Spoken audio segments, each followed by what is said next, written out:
तो फाइनली ढूंढ ही लिया आपने। हाँ, मुझे उम्मीद थी आप ढूंढ लोगे। आज हम बात करेंगे क्लास 11 हिंदी इम्पोर्टेंट क्वेश्चंस की आरहो भाग 1 नामक पुस्तक से। और ये क्वेश्चन आंसर है 2021 के लिए, खास तौर पे हरियाणा बोर्ड और सीबीएसई बोर्ड। चलो शुरू करते हैं। मैं हूं अजय और आप देख रहे हैं सीसीएल क्लास। अब यहाँ पे जो है ये आर्टिकल मिल जाएगा, लिंक मिलेगा नीचे डिस्क्रिप्शन में, जैसा हमेशा मिलता है आपको। और इसके अलावा जो है यहाँ पे बुक का सॉल्यूशन, जो क्वेश्चन आंसर वगैरह वो मैंने ऐड कर दिए हैं वेबसाइट के ऊपर ही। हालांकि मैंने जो है वीडियोस जो बनाई हुई है, अगर आपने कोई देखी होगी तो उसके अंदर मैंने ऐसा नहीं किया है, उसके अंदर सिर्फ बताया है, लेकिन अभी मैंने ऐड कर दिए हैं। टाइम के साथ में उनको बना भी दूंगा वीडियोस। चलो अभी देखते हैं। यहाँ पे जो है हम बात करेंगे हरियाणा बोर्ड के, खास तौर पे कुछ सिलेबस कम हुआ है। जो सिलेबस हरियाणा बोर्ड में कम हुआ है वो सेम सिलेबस जो है एचबीएससी के सॉरी सीबीएसई के अंदर भी कम हुआ है। आप एक बार कंफर्म भी कर लेना, अगर आपको थोड़ा बहुत ये लगता है डाउट वगैरह, तो आप एक बार चेक कर लेना अपनी ऑफिशियल वेबसाइट सीबीएसई की पे। ये जो है मैंने एचबीएससी का तो बिल्कुल कंफर्मेशन के साथ में ऐडअप किया है, क्योंकि यार मैं हरियाणा से हूँ, अभी सीबीएसई का मैंने इतना डिटेल में देखा नहीं है। बट हाँ, 99% जो सिलेबस है वो सेम टू सेम मैचअप कर रहा है सीबीएसई के साथ। और हाँ, अगर किसी दूसरे बोर्ड से हो और ये चैप्टर जो मैं वीडियो बनाऊंगा अगर वो आपके सिलेबस के अंदर इंक्लूडेड हैं, तो आप इनको जरूर से करना, क्योंकि ये क्वेश्चन वैसे हैं जो एग्जाम्स में ज़्यादातर पूछे गए हैं। चलो देखते हैं अभी। अब पाठ 1 नमक का दरोगा, ये एनसीईआरटी की बुक आपकी। तो इसके पहले पाठ के प्रश्न उत्तर हम देखते हैं। नमक का दरोगा, इसके अंदर से ज़्यादातर प्रश्न हमें देखने को नहीं मिलते, एक एमसीक्यू जरूर मिलता है हमें इसमें से, लेकिन एमसीक्यू को छोड़ते हैं। एमसीक्यू के लिए हम अलग काम करेंगे। यहाँ पे हम बात कर रहे हैं बड़े बड़े प्रश्नों की, 2 नंबर के, 3 नंबर या 5 नंबर के, जितने भी आते हैं। अब मेरे को एचबीएससी का पता है, एचबीएससी के अंदर 2 क्वेश्चन आते हैं, 2-2 नंबर के, एक जीवन परीक्षा आता है और बाकी एमसीक्यू आते हैं इस वाली बुक से, कहानी वाले पोर्शन से। अब जो है यहाँ पे सिर्फ 2 क्वेश्चन आएंगे और पाठ है बहुत सारे। हालांकि अभी पाठ बहुत सारे कम भी कर दिए हैं, लेकिन फिर भी काफ़ी सारे बचे हैं, तो ज़्यादातर प्रश्न हमें देखने को नहीं मिलेंगे इनमें से भी, क्योंकि यार 2 ही तो प्रश्न आएंगे, ज़्यादा कहाँ आएंगे। अब देखो पहला पार्ट है नमक का दरोगा। इसमें एटमैक्स ये पूछ सकते हैं कि ये जो नमक का दरोगा है, इस कहानी में पंडित अलोपीदीन के व्यक्तित्व के कौन से 2 पहलू उभर कर सामने आते हैं। तो ये बातें हमें बतानी है। अब यहाँ पे पहला तो आता है निपुण व्यवसायी, यानी कि पंडित अलोपीदीन धन के महत्व को भली भांति समझने वाला अति कुशल व्यापारी था। वह जानता था कि किसी व्यक्ति से किस भाषा में बोलकर काम निकलवाना है। अब इसको पता था, पूरा आइडिया आपने कहानी में देखा। वो जो है मतलब पहले अपना जो है मतलब जिस बंदे से काम निकलवाना था वंशीधर से, तो पहले उससे रिश्वत देने की तैयारी करता है, नहीं लेता वो, उसके बाद में फिर जो है उसके ऊपर केस वेस करता है, बहुत झमेले करता है। तो इससे पता लगता है कि वो एक अच्छा उसको नॉलेज थी। और हाँ, जितना मैंने लिख रखा है ना, देखो ये पहरा लिख रखा है, इतना बड़ा लिखना नहीं होता एग्जाम्स में।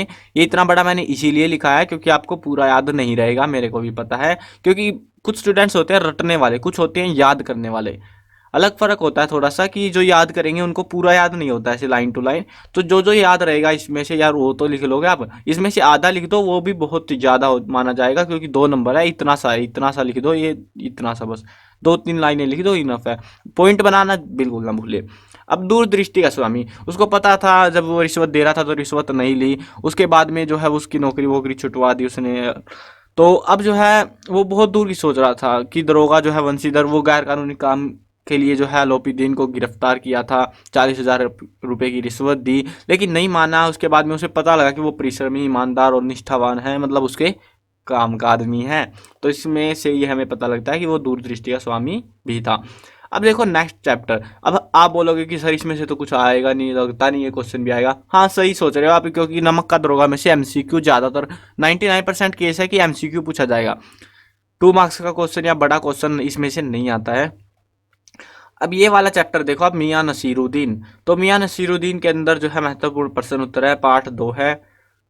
तो इसके अंदर पहला जो मोस्ट इंपॉर्टेंट क्वेश्चन है इस चैप्टर में से, मियाँ नसीरुद्दीन को नान भाइयों का मसीहा क्यों कहा गया है। बहुत बार आया हुआ ये क्वेश्चन। तो लेखिका ने मियाँ नसीरुद्दीन को नान भाइयों का मसीहा इसीलिए कहा क्योंकि वे अपने आप को खानदानी नान भाई समझते थे, या फिर कहते थे। वे अन्य नान भाइयों के मुकाबले में स्वयं को नान भाइयों में सबसे सर्वश्रेष्ठ मानते थे, क्योंकि उन्होंने नान भाइयों का प्रशिक्षण अपने परिवार की परंपरा से प्राप्त किया था। उनके पिता मियाँ बरकत शाही नानबाई गडैया वाले के नाम से प्रसिद्ध थे, और उनके बुजुर्ग बादशाह को भी नई नई चीज़ें बनाकर खिलाते थे तथा उनकी प्रशंसा करते थे।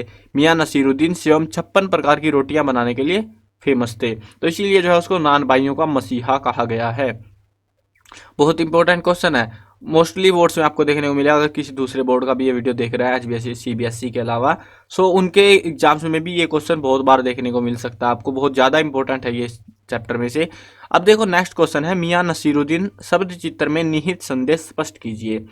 मियाँ नसीरुद्दीन, ये जो इसमें निहित संदेश मतलब क्या बातें छिपी हुई है, क्या बताना चाहता है लेखक इस पाठ के माध्यम से, वो बताना है आपको। तो मियाँ नसीरुद्दीन शब्द चित्र में लेखिका ने खानदानी नानभाई मियाँ नसीरुद्दीन के व्यक्तित्व, रुचियों, स्वभाव का वर्णन करते हुए बताया कि मियाँ नसीरुद्दीन नानभाइयों का काम अपना काम अत्यंत ईमानदारी और मेहनत से करते थे। यह कला उन्होंने अपने पिता से सीखी थी। वे अपने इस कार्य को किसी भी कार्य से हीन नहीं मानते थे, मतलब छोटा काम नहीं मानते थे वो। उन्हें गर्व है कि वे अपने खानदानी व्यवसाय को अच्छी प्रकार से चला रहे हैं। वे 56 प्रकार की रोटियां बना सकते थे। वे काम करने में विश्वास रखते थे। इस प्रकार मियाँ नसीरुद्दीन के माध्यम से लेखिका यह संदेश देना चाहती है कि हमें अपना काम पूरी मेहनत और ईमानदारी के साथ करना चाहिए। कोई भी व्यापार छोटा बड़ा नहीं होता, हमें अपने व्यापार के प्रति समर्पित होना चाहिए। तो ये बात जो है लेखिका हमें बताना चाहती थी इस पाठ के माध्यम से। अगला प्रश्न है, लेखिका मियाँ नसीरुद्दीन के पास क्यों गई थी? बताओ क्यों गई थी। अब दोपहर का समय था, वो जामा मस्जिद के पास मटिया महल से निकलती है। वह वहाँ से गुड़िया मोहल्ले की तरफ निकल जाती है। वहाँ उसकी एक नज़र बिल्कुल सामान्य सी अंधेरी दुकान पर पड़ती है, जहाँ पे इसे बार बार पट पट की आवाज़ आ रही थी, जहाँ पर आटे को गूथा जाना देखकर वो ठिठक जाती है, मतलब रुक जाती है वहीं पे। उसने सोचा कि शायद ये लोग इस आटे से सेवइयाँ बनाते होंगे। जब उसने पूछा तो उसे पता चला कि खानदानी नान भाई मियाँ नसीरुद्दीन की दुकान है। मियाँ नसीरुद्दीन 56 प्रकार की रोटियां बनाने के लिए फेमस थे। वह उनसे उनकी इस कारीगरी का रहस्य जानने के लिए उनके पास जाती है कि उन्हें नान भाइयों का प्रशिक्षण कहाँ लिया था, वे इतने प्रसिद्ध कैसे हो गए, तो उसके बारे में वो इसीलिए वहाँ पे उनके पास गई थी। अब देखो नेक्स्ट चैप्टर आपका, अब इसके बीच का देखो, ये दूसरा चैप्टर था, तीसरा चौथा चैप्टर एग्जाम में नहीं आ रहा है एचबीएससी के। सीबीएसई वाले अपना चेक कर लेना एक बार, मैं आपको ऐसा नहीं बोलूँगा। सीबीएसई का वैसे कोशिश करूँगा सिलेबस बना दूँ, बट हाँ यार पता होना चाहिए आपको अपने सिलेबस के बारे में। ये वीडियो सिर्फ 2021 के लिए, बाद में वीडियो देखोगे अलग बना दूंगा मैं, टेंशन मत लेना। अगर ये वीडियो मतलब बाद में नहीं बना पाता मैं या फिर डिले हो जाती है, तो आप लोग कमेंट करके बता देना कि सर अगले साल की बना दो जल्दी से बस, तो उसी टाइम पे हम कोशिश स्टार्ट कर देंगे हमने। चलो देखो, अभी तो वैसे भी 21 का एग्जाम तो आप लोग। अब देखो, गलता लोहा पाठ 5 महत्वपूर्ण प्रश्न उत्तर। इस पाठ में से प्रश्न उत्तर कौन कौन से हैं? कहानी के उस प्रसंग का उल्लेख कीजिए जिसमें किताबों की विद्या और घन चलाने की विद्या का जिक्र आया है। इसके बारे में हमें बताना है। धनराम लुहार जाति का लड़का था। वह पढ़ाई लिखाई में बहुत कमजोर था। एक दिन स्कूल के मास्टर साहब ने जब उससे सवाल पूछा तो उसे नहीं आया। उसने उसे स्पष्ट कहा कि उसके दिमाग में तो लोहा भरा है, उसमें विद्या का ताप नहीं लग सकता।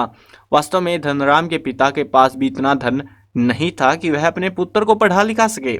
इसी कारण धनराम के थोड़ा बड़े होते ही उसे अपने पुश्तैनी काम यानी कि लोहार के काम में लगा दिया। उसने अपने पुत्र धनराम को धोखनी फूकने से लेकर घन चलाने का पूरा काम सिखा दिया।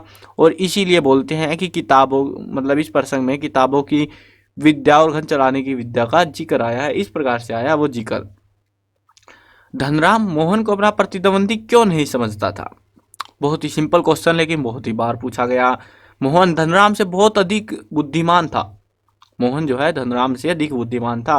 मोहन ने कई बार मास्टर साहब के आदेश पर अपने हमजोली धनराम को बेंते भी लगाई थी, मतलब डंडे वंडे मारते हैं ना वो, तो और उसके कान भी खींचे थे। यह सब होने पर धनराम मोहन से के प्रति ईर्ष्या भाव नहीं रखता था और न ही उसे अपना प्रतिद्वंदी मानता था। इसका कारण ये था कि उसके मन में बचपन से ही यह बात बैठ गई थी कि मोहन उच्च जाति का है और वह निम्न जाति का है, अतः मोहन का उस पर अधिकार है। इसके अतिरिक्त मास्टर साहब का यह भी कहना था कि मोहन एक दिन बड़ा आदमी बनकर स्कूल का नाम रोशन करेगा।